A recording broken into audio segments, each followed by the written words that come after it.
So what I'm going to talk about is basically the same thing we did at AWE, which is where do we come from, what motivates us, why we're doing what we're doing, how we're going about achieving that mission, and then how did AR kind of fall in our lap. So where did we come from? John and I started Niantic in 2011 inside of Google. We both came out of the Maps organization. The two of us had founded Keyhole back in 2000 with the creation of EarthViewer, which eventually became Google Earth. Maps are in our blood. It's what we're all about. We love the outside, we love the real world, and we like getting people engaged in it. So that's kind of where it came from. What motivates us? I think this New Yorker cover captures it perfectly. If you look at it, the two girls in the bedroom are playing Minecraft. And through the window, you see this beautiful landscape that nobody is enjoying. And we think it should be the other way around. And so we set out to find ways to motivate people to get outside. And that created our mission statement, which is adventures on foot with others. Capturing the, get off the couch, out in the real world, participating in the real world with the people, sort of regenerating, finding ways to regenerate communities. And so when we started in 2011, we tried to figure out what kinds of things would actually work. We started with an app, ended up being called Field Trip, which is a passive location-based service application. The notion of providing quirky information about the world. For those of you who don't know, Niantic is actually the name of a ship which was buried underneath the Transamerica Tower in San Francisco. And it's sort of the thing that fostered everything that we did. John, walking past the Transamerica Tower, saw this plaque and said, beneath this building lay the great ship Niantic, which really wasn't that great of a ship, it was a whaling ship. During the gold rush era, ships came into San Francisco Bay, they laid anchor, and the crews went up into the hills to mine for gold, and that left all these wooden ships with nothing to do. So the people in San Francisco, being rather industrious, pulled them all on shore. They created a landfill, which is now the financial district, and they turned all these ships into hotels, bars, brothels, you name it. Over time, as the landfill kept growing and growing, these ships ended up underground, and they're still unearthing them. They have these maps of these ships. And Field Trip started with, it's like, well, if you're walking through San Francisco and your phone buzzes, it tells you about a ship that you're standing on top of, or something that happened in that particular location. And we sourced information from local experts, community people, that it's kind of like we called it a geo-RSS. And it was really our first venture into augmented reality. It was the first app that actually fit perfectly into Google Glass. And they were one of the first ones to actually deploy to that. And we had a couple of game prototypes. One ended up, it was called Conquer SF. It was like a Risk-style game played between Mountain View and San Francisco.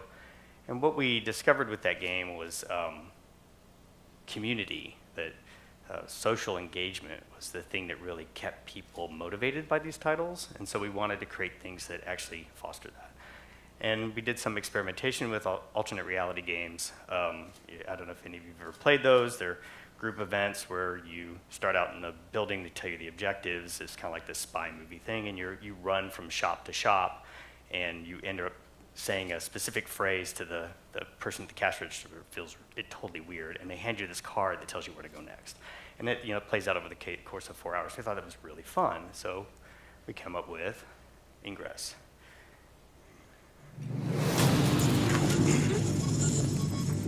What was the net effect of the Niantic project? We had crossed a threshold in which global security could be at risk. Decrypting the data was the mistake. This is not psychosis or some cognitive break, but an actual takeover of the mind. Much of the public sculpture found in our cities is based on design seeded in the human mind. Certain places have an energy that not only attracts people, but attracts events. The mission of 13 Magnus is to monitor the effects of mind hacking. Obviously, this will be done with the highest of security, to make sure that the ideas do not contaminate or threaten humanity. This all leads to Niantic. I know that many tools will be needed to fight this battle. You just have to know where to look and know what you're seeing. Portals emit exotic matter into our world, and that matter has certain effects on our world. I started noticing that there were energy fields, anomalies on Earth all around me. A few of them exhibit properties that are as yet unexplained. I know that there are others out there, What if they're already among us, but we don't realize it? and I must be prepared to work with them or fight them. They are coming. Something's wrong out there in the world. This doesn't feel like a scientific study. The one hope lies in understanding what happened at Niantic. Not all mysteries are solvable, but the joy comes in the pursuit.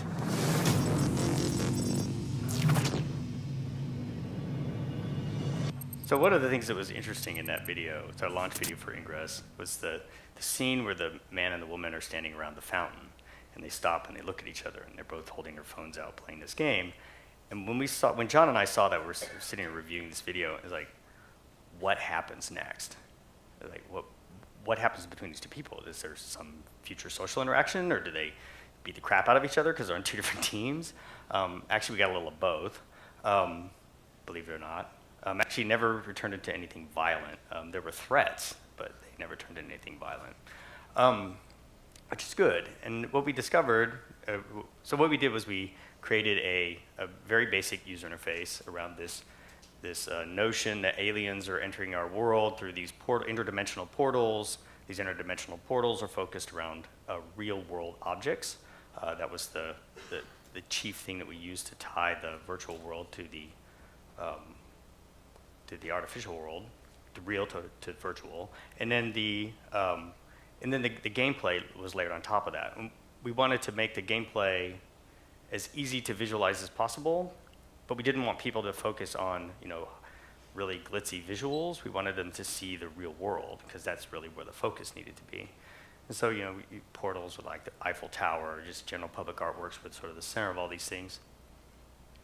And then we tried to look at what happened to people when they played these things, and this is what happened. It was like there were thousands of these articles where people changed their courses over days to visit each one of these little public artworks along the way.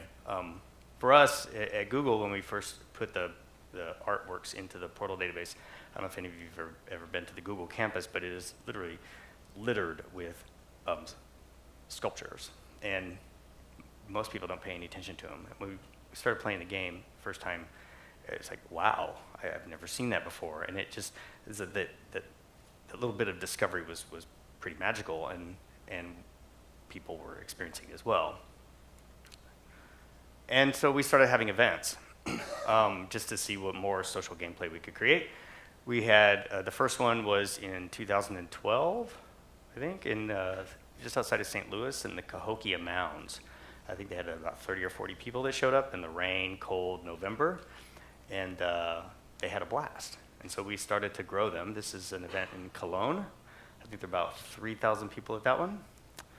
And then we had Tokyo, this was 4 days before the launch of Japan for Pokémon Go, and there were 12,000 people at that event. And it was these are 2-day events. They have what's called an anomaly. It's about a 4-hour gameplay event where people run around and play a different version of the game. And then the next day, they have a big after party, which is what this was. And then the next day, we have a mission day, which is another aspect of Ingress, where people are actually learning about the community by following these missions that are curated by the community. And then there was exercise. We did hundreds and hundreds of stories of individuals who lost weight, who got out of their house, who started participating in a new community that they just founded through this game. I think one of our favorites is a woman in Seattle, if I remember right. She had type 2 diabetes. She was older. She didn't get out a lot. Her daughter introduced her to the game. She got out. Her type 2 diabetes is way on the mend, and she's a very active participant in the community in Seattle, still to this day. And then 60% of the people that have played it have reported that they lost weight. Friendships were created. Friendships led to dates, led to weddings, and led to babies. And so we had a couple babies. I think in one case they were named after characters in the story. And then we created these faction logos. I don't know if you've seen these, one for the Resistance and one for the Enlightened. And these were created during our beta period. The artists that drew these things drew them up, I think, over the course of a weekend, and figured, I'll just change these before we launch. And people started making them into tattoos, and then we couldn't change them anymore. So I remember Paul, the day that he came in, was like, I can't change my logo anymore. So what we discovered from this was that games rooted in reality, the fact that we had these portals out there, they can change players' behavior. They promote meaningful new social interactions. They encourage exploration locally as well as distant. One thing in Ingress, there is a game, an aspect of the game where you can create these very, very large fields, where each link is about 3,000 kilometers in size. And in order to do those things, you actually have to move keys from the destination portal to the source portal. And so there are actually airline pilots who are mules for these keys. They will meet people at the airport as they're going on and they'll hop on the plane and they'll carry these keys to some remote destination. And they'll ferry them. I'll take mine to New York City, and the next pilot will take it to France, who'll take it to Russia. And some of these fields are just truly, truly amazing. We also had another game, a shard game, where we had 13 shards of one of the players named Jarvis were scattered all over the globe, and the objective was to move these shards into one location. And they were, I guess, because they were scattered all over the globe, people had to create these links to move them from one place to another. And the depths that people went to in order to make these things happen, it's like the 3 days before the snapshot was supposed to happen, there was a Russian missile silo operator who was stationed in Siberia who had corralled 4 of these shards. And then they had created a link, the Resistance had created a link that covered the entire west coast of the United States and all the way up into Alaska. And the source portal was so well protected they could not take it down, so they had to fly someone into the middle of this no man's land in Alaska in a bush plane. And they actually crowdfunded this thing. She flew in, and just before a snowstorm struck, she had 30 minutes to knock this thing out, and she couldn't get a satellite signal. So they're using satellite modems to do this. And she finally knocked this thing out. They were able to bring the link down, and they brought these 4 shards into San Francisco. And then they protected it for the next 24 to 48 hours. It was pretty wild because it's Cupid span is the sculpture that was the target. And we could sit in our office and we could see it, and there were probably like 20 or 30 Pokémon Go. Where did it come from? I don't know if you guys remember, but in April of 2014, Google had an April Fool's joke. It was Maps April Fool's joke. They littered the Google Maps with Pokemon everywhere. And Google Maps usage went through the roof for that one day. And it was amazing. People that would never do these things, the engagement was just so high that it's like, well, people clearly want to collect Pokemon, and they seem to want to collect them in the real world, and we have a platform for building location-based games. Can we do this with them? So we approached the Pokemon company with this idea. They in turn started playing Ingress. Their head of product, I remember one of his comments one day, it's like, I've lived in this community for 30 years, and I never knew there were this many shrines. Just playing Ingress revealed that much more about his community. And then the CEO of the Pokemon company said, this is exactly what we wanted Pokemon to be. And so we set to work building it. Originally, we wanted to make a very immersive, real-world kind of play, but we didn't think the gyro stabilization system in the phones would be adequate. We thought it would create some interesting problems because our earlier experiments failed pretty miserably. And so we tried using photospheres, which are basically street view shots. And that's where we started. You can see some of the original renderings for that. And then, but the only problem with photospheres, they're in the middle of a street. And you can imagine playing a location-based game in the middle of the street is probably not the safest thing to do. And so we ixnayed that one. And we started looking at AR hardware and saw that it's pretty far off. Google Glass wasn't going to satisfy these needs. And then we didn't want our players, and neither did we think that our players would look like Gort. or that they would actually have the money to buy one of these things. So we had to figure out a way to do it. And so we just, let's try the phone again. And so we did. And then we have a shot of a prototype that we did. Can you play that? It's a video.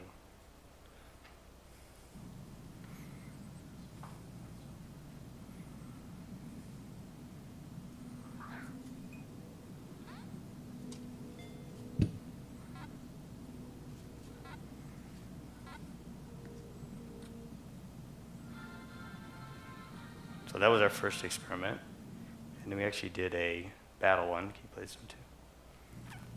This is in our Seattle office.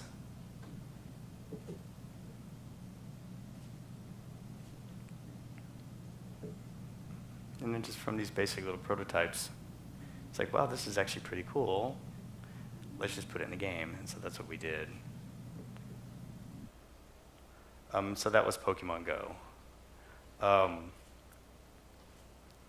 One of the things, one of the things that's kind of cool about having this through the lens thing, and the biggest discovery that we made was that it's not that the gameplay. In fact, most people when they capture their Pokemon today, they turn the AR view off. It can be kind of annoying, standing here with your phone doing this. And yeah, people talking about people not wanting to do this. Yeah, they don't want to do that. They want to sit with their phone down, and that's how they capture Pokemon today. But the case that they do use through the view is capturing the Pokemon that they caught, or they're capturing the Pokemon that they've encountered.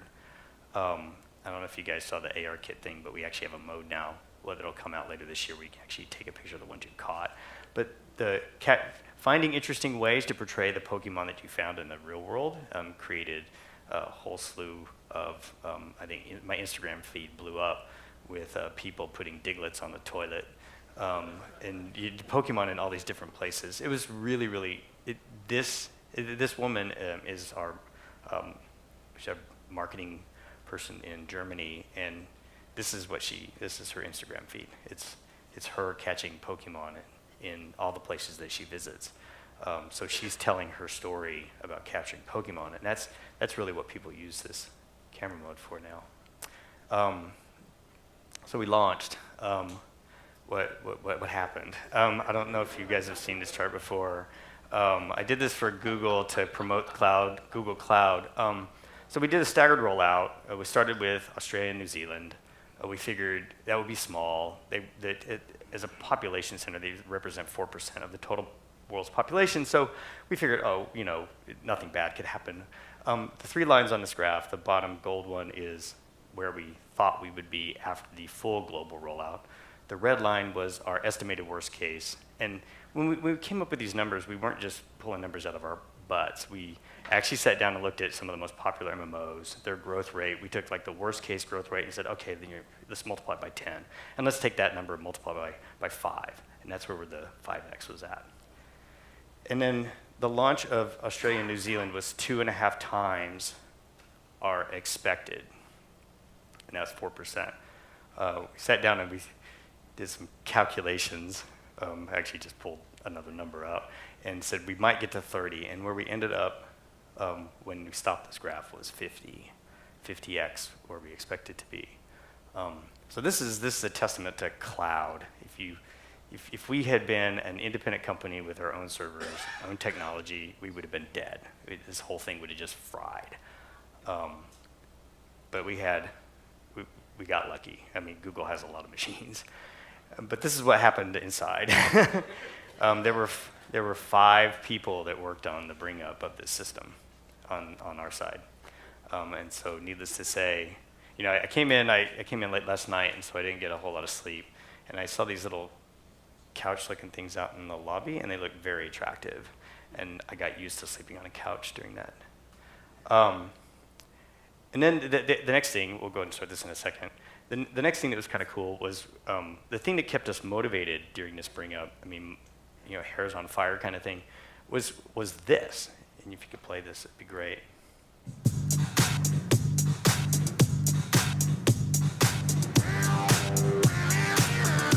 So this was the day prior to the launch of Pokemon Go in Japan. This was a community organized event. It was done through a Facebook group. they estimate 9,000 people showed up.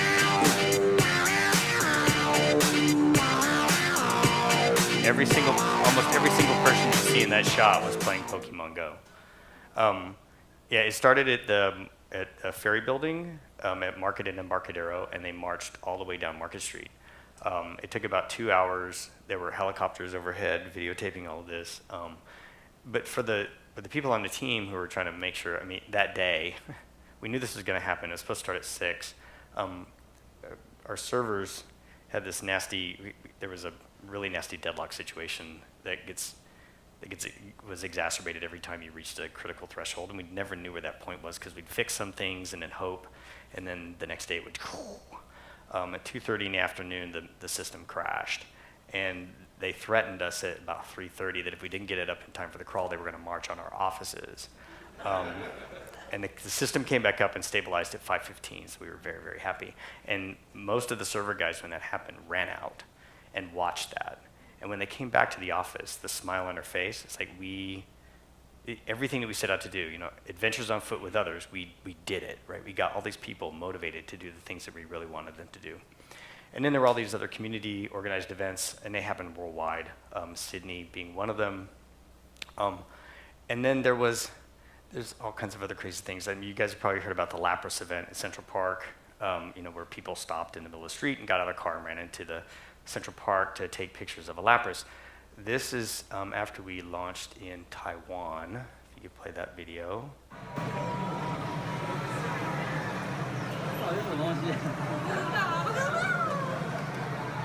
That's a Snorlax. So somewhere in this park to the left of the screen, there is a Snorlax that popped up. And those are all the people running to get it.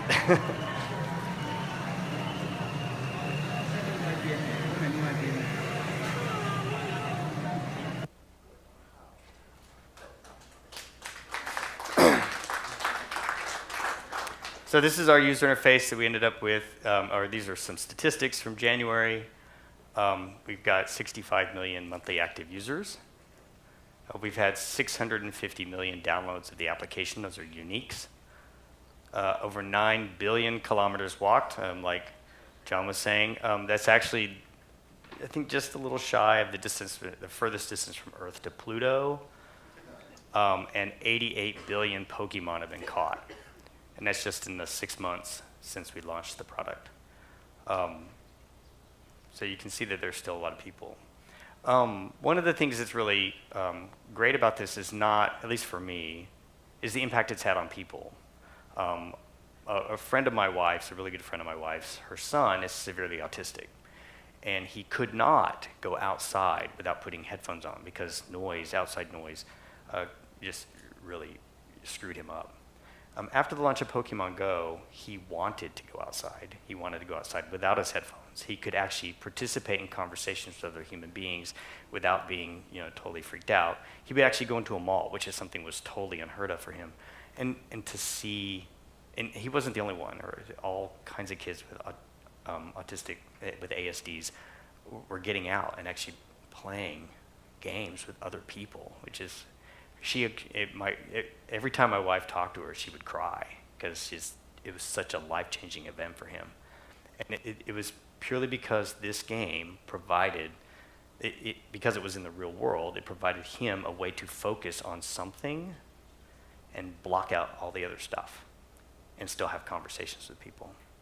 And so that was pretty awesome. There are also some other pretty cool health benefits. You want to play this one?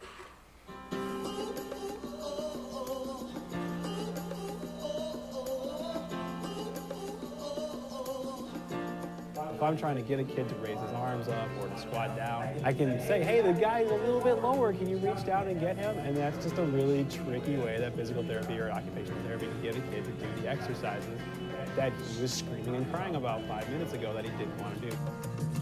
It kind of raises the general atmosphere of happiness here in the world. It's the technology that's only going to get better and can be more exciting.